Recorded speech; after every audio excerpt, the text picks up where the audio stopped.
প্রধানমন্ত্রীর সভায় নয়, দিল্লি গেলেন দিলীপ ঘোষ। দেখুন, বাংলার মানুষ সবাই জানতে চাইছিল দিলীপ ঘোষ যাবেন না যাবেন না। জেপি নাড্ডার ডাকে সাড়া দিয়ে দিল্লিতেই যাচ্ছেন দিলীপ ঘোষ।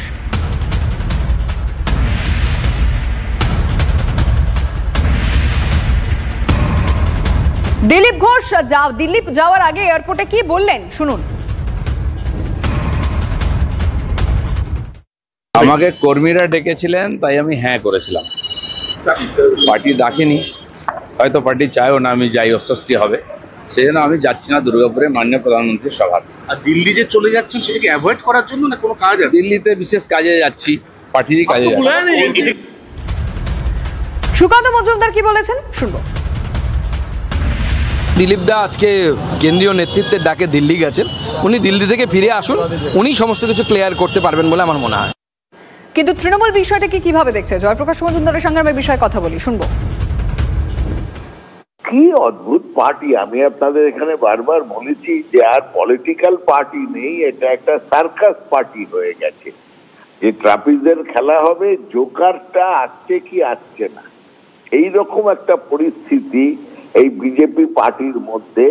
তাই জন্য দেখবেন সারাদিন আলোচনাটা ওটাই হবে, প্রধানমন্ত্রী নয়, দিলীপ ঘোষ কোথায় গেলেন। শ্রমিক ভট্টাচার্য কি বলেছেন এই বিষয়ে শুনি। আপনার প্রশ্ন করার অধিকার আছে, প্রতিক্রিয়া চাওয়ার অধিকার আছে, আমারও প্রশ্নের উত্তর না দেওয়ার একটা অধিকার আছে।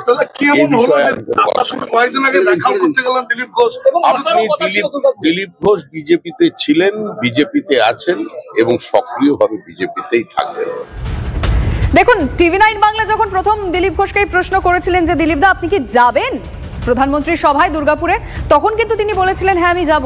তার কারণ কর্মীরা আমাকে আমন্ত্রণ জানিয়েছেন, কর্মীদের সাথে বসে আমি প্রধানমন্ত্রীর কথা শুনবো, তিনি কি বার্তা দিচ্ছেন আমরা জানবো, কিন্তু সেটা কর্মীদের মধ্যে আমি মিশে থাকবো, মঞ্চে উঠবো না। কিন্তু পরবর্তীতেই কিন্তু সবটা বদলে গেল। দিলীপ ঘোষ তিনি আজকে দুর্গাপুরে প্রধানমন্ত্রীর সভায় থাকছেন না, তার কারণ তিনি দিল্লি যাচ্ছেন।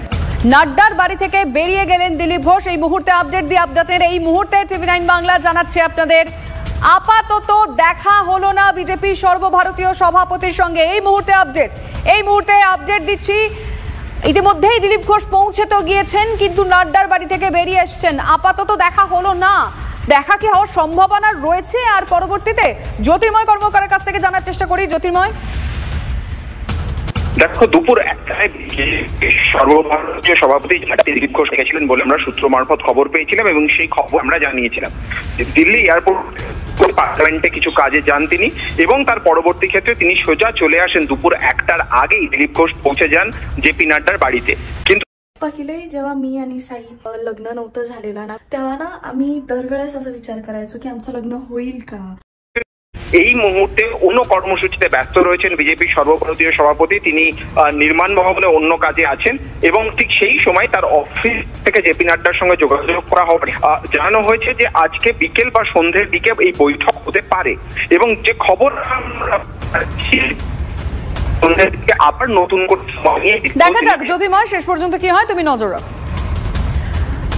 আমরা নজর রেখেছি দিল্লিতে, তার কারণ দিলীপ ঘোষ তিনি দুর্গাপুরের সভায় যাননি, সরাসরি চলে গিয়েছেন দিল্লিতে, কারণ জেপি নাড্ডার ডাকে সাড়া দিয়ে তিনি দিল্লিতে গিয়েছেন তার সঙ্গে দেখা করতে, কিন্তু এখন দেখা হলো না।